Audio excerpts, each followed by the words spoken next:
शिवाय। हर हर महादेव। आइए आज के वीडियो में हम फागुन मास महात्म के 9वें अध्याय का श्रवण करेंगे। उससे पहले हम एक प्राचीन कथा का श्रवण करते हैं। एक समय की बात है, गौतम ऋषि का आश्रम था। उसके पास एक जल से भरा हुआ खड्डा था। एक दिन गौतम ऋषि के शिष्य आए और कहने लगे कि गुरुदेव, हमें आपके खड्डे में से जल चाहिए। तो गौतम ऋषि ने उन्हें जल ले जाने की इजाज़त दे दी। जब वह शिष्य पानी भर रहे थे तो उसी समय अन्य ऋषियों की पत्नियां भी वहां पर जल भरने के लिए आई। तब स्त्रियों ने गौतम ऋषि के शिष्यों से कहा कि पहले हमें जल भर लेने दो, इसके बाद में तुम ले जाना। यह बात उन्होंने कुछ कड़वे अंदाज में कही थी, जिससे गौतम ऋषि के शिष्यों को इस बात का बहुत बुरा लगा और वह बिना जल लिए ही अपने आश्रम को लौट आई। ऋषि पत्नी अहिल्या जी उन्हें समझा बुझाकर स्वयं जल भरने के लिए वहां पर गई और फिर वह स्वयं पानी लेकर आई।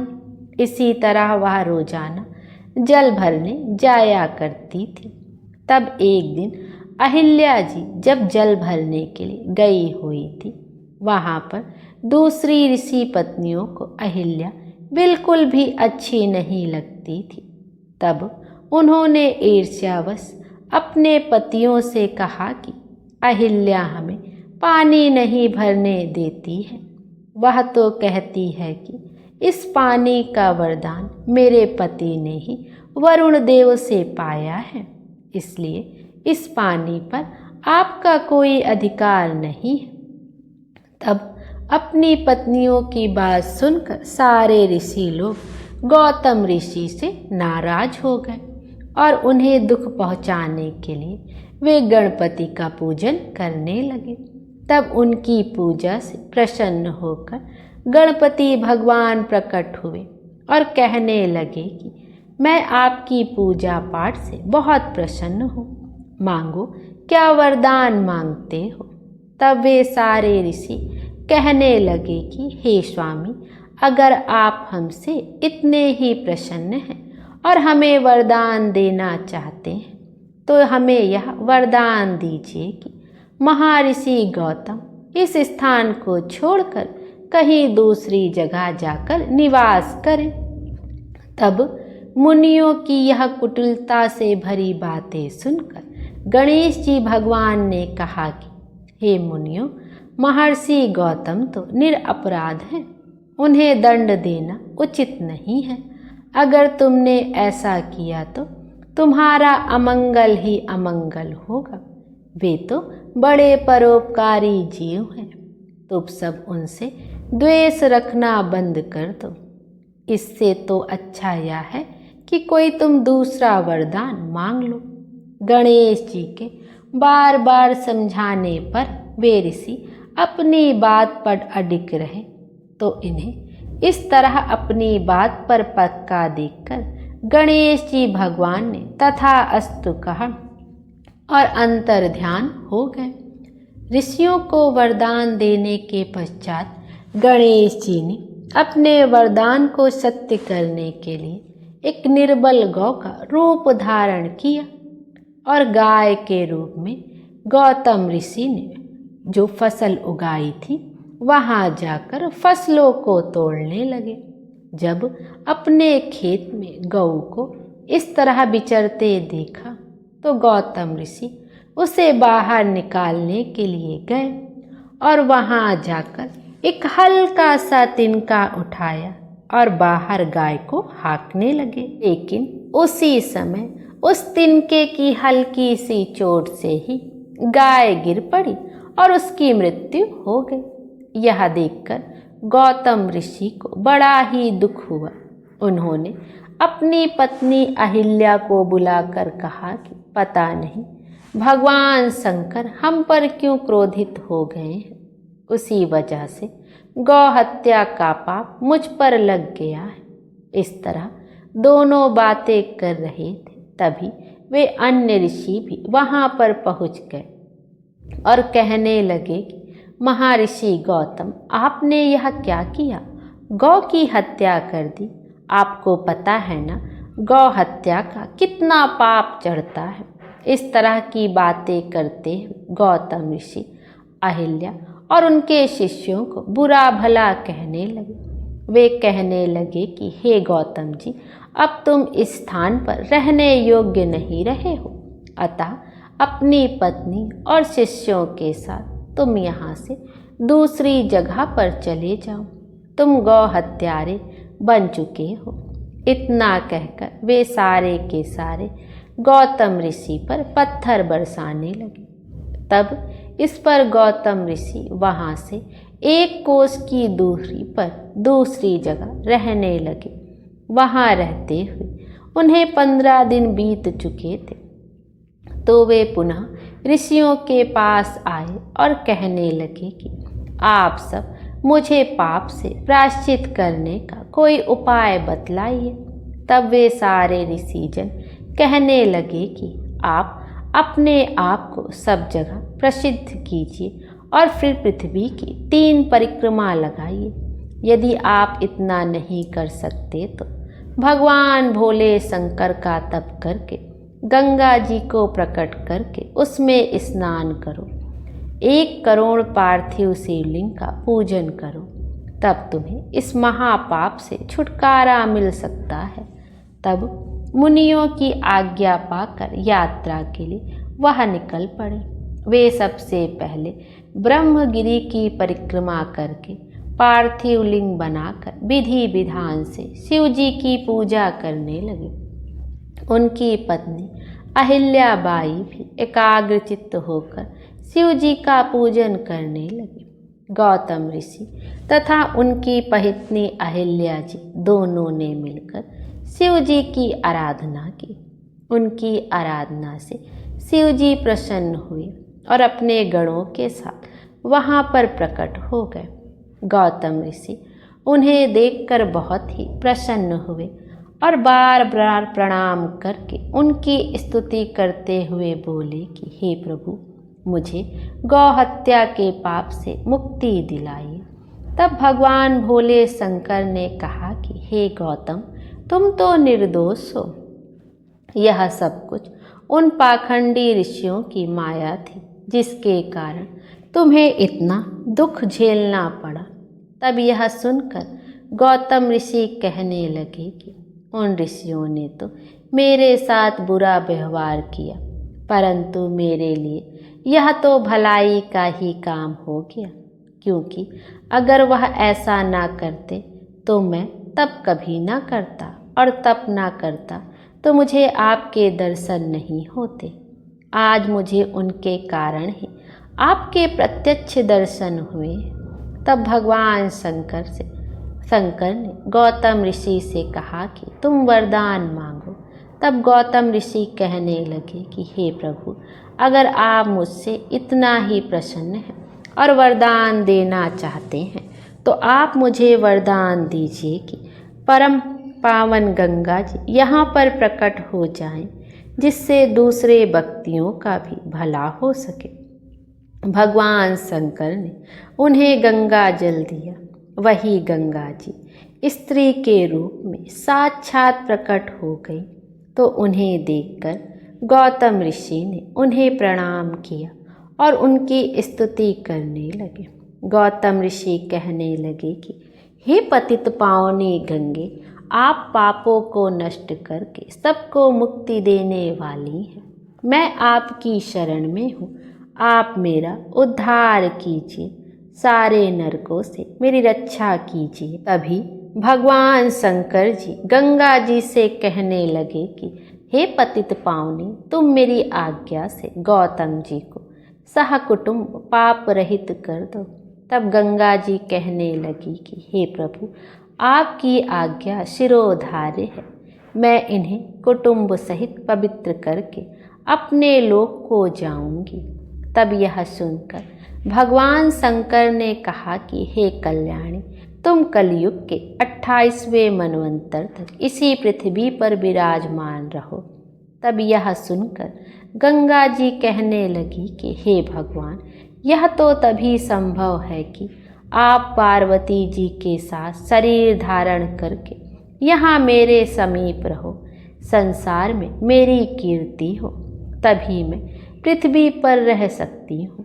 तब यह सुनकर भगवान शंकर ने गंगा जी को समझाते हुए कहा, मुझ में और तुम में कोई अंतर नहीं है, हम दोनों तो एक ही रूप हैं। फिर भी अगर तुम यह चाहती हो कि हम तुम्हारे पास निवास करें तो तुम्हारी इच्छा अवश्य पूर्ण होगी। आज से मेरा निवास तुम्हारे समीप ही हो। तब भगवान शंकर वहाँ पर त्र्यंबकेश्वर नाम से और गंगा जी गौतमी गंगा के नाम से वहाँ विराजमान हो गए। गौतमी गंगा जी पर तो पुष्कर, राज सरोवर, गंगा आदि तीर्थ और विष्णु आदि देवताओं का निवास है। गंगा गोत में परम पवित्र और कल्याणकारी है। जब महर्षि गौतम ने गंगा जी को जल रूप में दर्शन देने की प्रार्थना की तो ब्रह्मगिरि पर जल रूप में वह बहने लगी। तो महर्षि और उनके शिष्य ने दर्शन गंगा जी के दर्शन करके उसमें स्नान किया।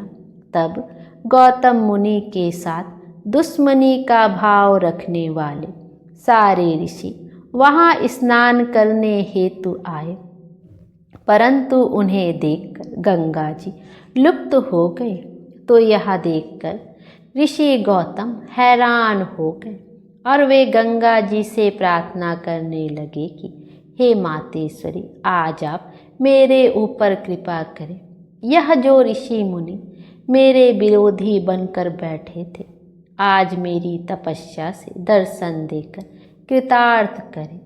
तब महर्षि गौतम की प्रार्थना सुनकर आकाशवाणी हुई कि हे मुनिवर, यह मुनिजन दूसरों के उपकारों को मिटाने वाले हैं। यह बहुत ही दुराचारी व्यक्ति है। गौतम, वैसे तुम ठीक ही कह रहे हो, पर ऐसा तभी संभव होगा जब यह अपने पापों का प्रायश्चित करे। इसके बाद ही इन्हें मेरे दर्शन प्राप्त हो सकते हैं। तब प्रायश्चित करने के लिए यह व्यक्ति पहले आपकी शरण में आकर माफ़ी मांगे और इसके बाद 112 ब्रह्मगिरि की परिक्रमा करे। यह आकाशवाणी गौतम ऋषि की विरोधी ऋषियों ने भी सुनी। तो यह सुनते ही वे सारे के सारे गौतम ऋषि जी के चरणों में गिरकर अपने अपराधों की क्षमा मांगने लगे। इसके बाद उन्होंने ब्रह्मगिरि की 101 परिक्रमा की। इसके बाद उन सबको गंगा जी ने दर्शन दिए। कहा जाता है कि उसी दिन से उस स्थान का नाम कुरसावत पड़ गया। इसके बाद शौनक आदि ऋषियों ने सूत जी से पूछा कि गौतम ऋषि ने उन ऋषियों को श्राप दे दिया था, इस बात में कितनी सत्यता है, यह हमें बताने की कृपा करें। सूत जी कहने लगे कि हे मुनियों, जब बनावटी गाय की हत्या हो गई तो उनके विरोधी मुनियों ने प्रसिद्धि कर दी कि गौतम मुनि ने गौ की हत्या कर दी है। तब यह सुनकर गौतम ऋषि को बहुत ही दुख पहुंचा था और वे शिव जी के भक्त थे। तो उन्होंने कहा कि यह गौ तो बनावटी है, फिर भी आप सब ने हर जगह मेरी बात फैलाई है। तो उन्होंने क्रोधित होकर कहा कि मैं तुम्हें श्राप देता हूँ कि हे नीच वृत्ति के ब्राह्मणों, तुम लोग भगवान शिव का पूजन नहीं कर सकोगे और शिव जी के पर्वों से विमुख रहोगे। तो इस प्रकार गौतम ऋषि के श्राप से वे सारे के सारे मुनि शिव जी से विमुख होकर कांची नगरी में निवास करने लगे और गौतम मुनि शिव जी की आराधना में तल्लीन हो गए और फिर भगवान शिव के आशीर्वाद से गौ हत्या के पाप से मुक्ति पाई। बोलिए भगवान शिव शंकर की जय। आइए अब सुनते हैं फागुन मास महत्तम में 9वें अध्याय में श्री शिव महापुराण में भैरव अवतार लीला का वर्णन। नंदीश्वर बोले, हे सनत कुमार, हे सर्वज्ञ, अब आप महादोषों को दूर करने वाली और भक्ति को बढ़ाने वाली दूसरी भैरवी कथा को प्रेम पूर्वक सुनिए। काशी का सानिध्य प्राप्त कर वे काल भैरव, काल के भी भक्षक महाकाल हुए।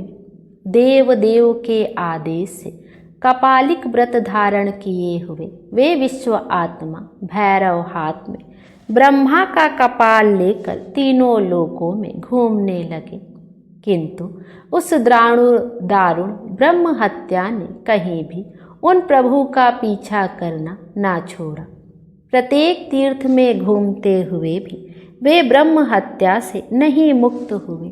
इसमें भी सभी को शिव की अद्भुत महिमा ही जाननी चाहिए। एक बार प्रथम गणों से सेवित होते हुए भी कपालिक वेश वाले शिवजी काल भैरव विहार करते हुए अपनी इच्छा से विष्णु के निवास स्थान पर पहुँचे। उस समय महादेव के अंश से उत्पन्न हुए सर्प का कुंडल धारण किए त्रिनेत्र महाकाल तथा पूर्णाकार उन भैरव को आता हुआ देखकर गरुण ध्वज विष्णु ने तथा देवों, मुनियों एवं देव स्त्रियों ने भी दंडवत प्रणाम किया। इसके बाद लक्ष्मीपति विष्णु ने उन्हें तत्वतः जानते हुए पुनः प्रमाण कर सिर पर अंजलि रखकर नाना प्रकार के स्रोतों से उनकी स्तुति की। हे महामुनि, तदंतर आनंद से पूर्ण हुए विष्णु प्रसन्न चित्त होकर क्षीर सागर से उत्पन्न हुई कमल निवासिनी लक्ष्मी से प्रेम पूर्वक कहने लगे। विष्णु जी बोले, हे प्रिय, हे कमल नयने, हे सुभगे, हे अनथे, हे देवी, हे सुषोषणी, देखो तुम धन्य हो और मैं भी धन्य, जो कि हम दोनों जगतपति शिव का साक्षात दर्शन कर रहे हैं। ये ही धाता विधाता तथा लोक के प्रभु ईश्वर अनादि सबको शरण देने वाले शांत तथा 26 तस्यों के रूप में भी ये अभिव्यक्त हो रहे हैं। ये स्वर सभी योगियों के स्वामी, सभी प्राणियों के एकमात्र नायक, सर्वभूतांतरात्मा एवं सबको सदा सब कुछ देने वाले हैं। हे पद्मे, निद्रा को त्याग कर तथा श्वास को रोककर शांत स्वभाव वाले जन, जिन्हें ध्यान लगाकर बुद्धि के द्वारा हृदय में देखते हैं, वह ये ही है। आप उनको देखें। वेद तत्व एवं स्थिर मन वाले योगी जन, जिन्हें जानते हैं, वे ही सर्वव्यापक शिव आरूप होते हुए भी स्वरूप धारण कर यहाँ आ रहे हैं। अहो, इन परमेष्टि की चेष्टा भी अद्भुत है कि जिनके चरित्र का वर्णन करने वाला मनुष्य शरीरधारी होकर भी विदेह हो जाता है एवं जिनका दर्शन करने से मनुष्यों को पुनः पृथ्वी पर जन्म ग्रहण नहीं करना पड़ता, वे ही त्रयंबक शशिभूषण भगवान शिव आ रहे हैं। हे लक्ष्मी, श्वेत कमल दल के समान बड़े बड़े ये मेरे नेत्र आज धन्य हुए, जो इनके द्वारा महेश्वर महादेव का दर्शन किया जा रहा है। देवताओं के उस पद को धिक्कार है जिन्होंने शंकर का दर्शन नहीं किया, जो समस्त दुखों का नाश करने वाले तथा मोक्षदायक है। यदि देव देवेश शिव का दर्शन कर हम सभी ने मुक्ति ना प्राप्त की, तो देवलोक में देवता होने से बढ़कर और कुछ भी अशुभ बात नहीं है। नंदीश्वर बोले लक्ष्मी से, हे, इस प्रकार कहकर रोमांचित शरीर वाले विष्णु वृषभ ध्वज महादेव को प्रणाम करके यह कहने लगे। विष्णु जी बोले, हे विभो, हे सर्व पापहर, हे अव्यय, हे सर्वज्ञ तथा संसार के धाता देव देव, आप यह क्या कह रहे हैं? हे देवेश, हे त्रिलोचन, हे महामते, यह आपकी क्रीड़ा किस लिए हो रही है? हे विरूपाक्ष, हे स्मरार्दन, आपकी इस प्रकार की चेष्टा का क्या कारण है? हे भगवान, हे शंभु, हे शक्तिपते, आप किस कारण से भिक्षाटन कर रहे हैं? हे जगन्नाथ, हे त्रैलोक्य के राज्य देने वाले, मुझे यह संदेह हो रहा है। नंदीश्वर बोले, विष्णु ने जब इस प्रकार शिव रूप भैरव से कहा, तब अद्भुत लीला करने वाले उन प्रभु ने विष्णु जी से हंसते हुए कहा। भैरव बोले, मैंने अपने अंगुली के नखाग्र से ब्रह्मदेव का सिर काट लिया है। उसी पाप को दूर करने के निमित्त इस शुभ व्रत का अनुष्ठान कर रहा हूँ। नंदीश्वर बोले, महेश रूप भैरव के इस प्रकार कहने पर लक्ष्मीपति कुछ स्मरण करके सिर झुकाकर पुनः इस प्रकार कहने लगे। विष्णु जी बोले, सभी विघ्नों का नाश करने वाले हे महादेव, आपकी जैसी इच्छा हो वैसी क्रीड़ा कीजिए, परंतु मुझे अपनी माया से मोहित ना करें। हे विभो, आपकी आज्ञा शक्ति मेरे नाभि कमल के कोष से कल्प कल्प में करोड़ों ब्रह्म पहले उत्पन्न हो चुके। हे देव, आप पुण्यहीन मनुष्यों के लिए दुस्तर इस माया का त्याग करें। हे देव, हे महादेव, आपकी माया से ब्रह्मा आदि भी मोहित हो जाते हैं। सत्पुरुषों को गति देने वाले हे पार्वती पते, हे शंभु, हे सर्वेश्वर, मैं आपकी कृपा से ही आपकी समस्त चेष्टाएं ठीक ठीक जानता हूँ।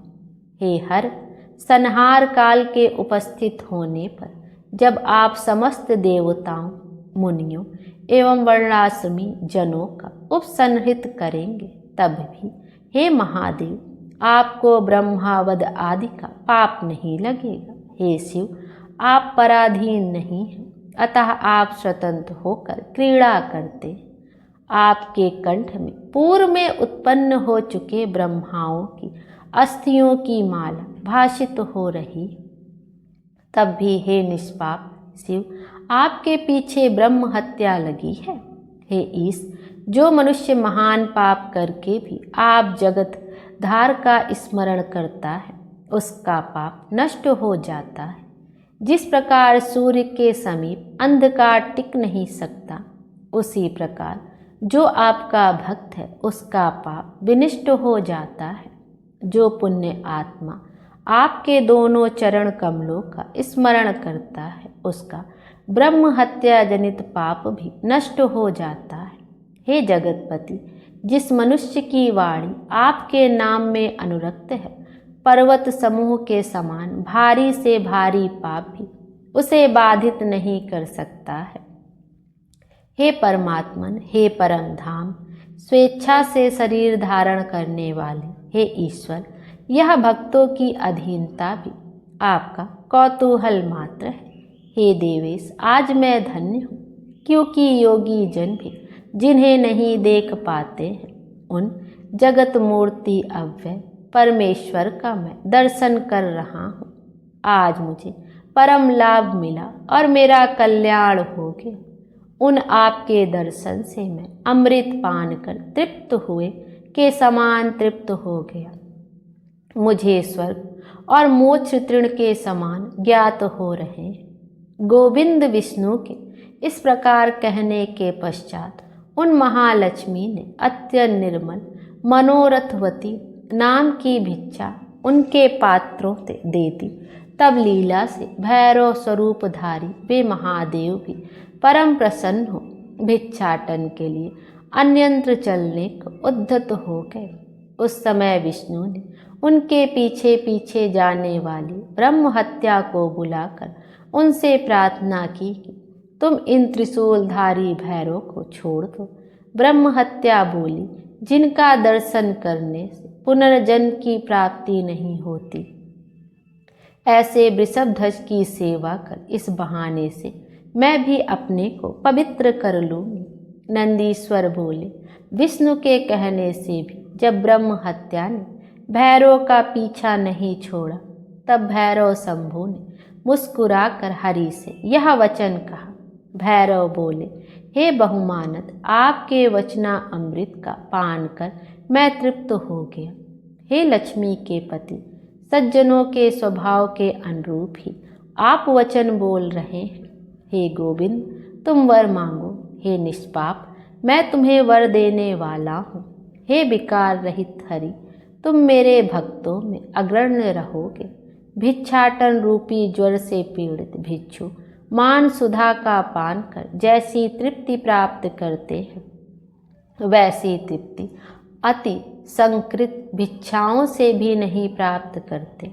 नंदीश्वर बोले, परमात्मा शंभु के अवतार भैरव के इन वचनों को सुनकर विष्णु परम प्रसन्न होकर महेश्वर से बोले। विष्णु बोले, हे देवदेव, मेरे लिए यही वह प्रशंसनीय है जिससे कि मैं आज मन और वाणी से अगोचर देवताओं के स्वामी आपका दर्शन प्राप्त कर रहा हूँ।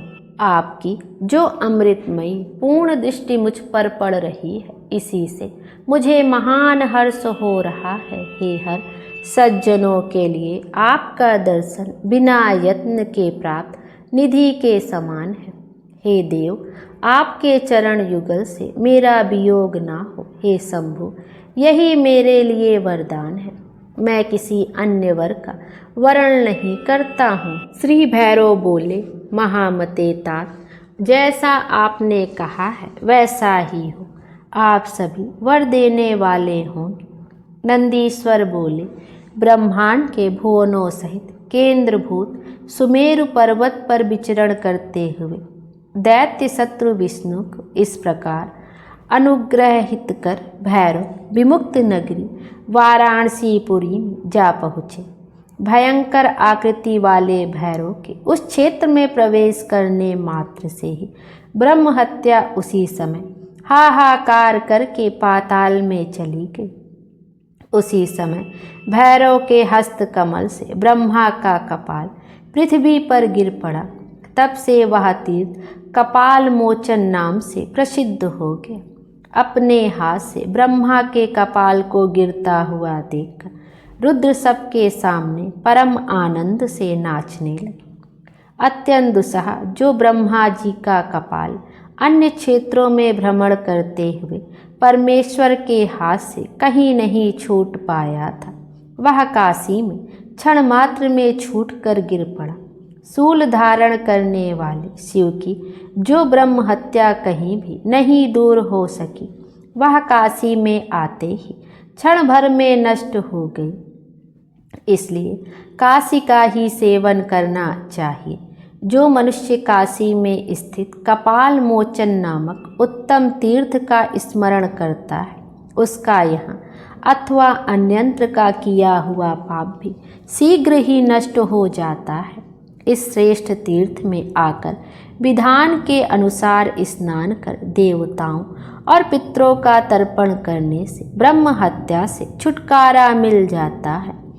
कपाल मोचन नामक तीर्थ को समादृत कर भैरव भक्तों के पाप समूह का भक्षण करते हुए वहीं पर विराजमान हो गए।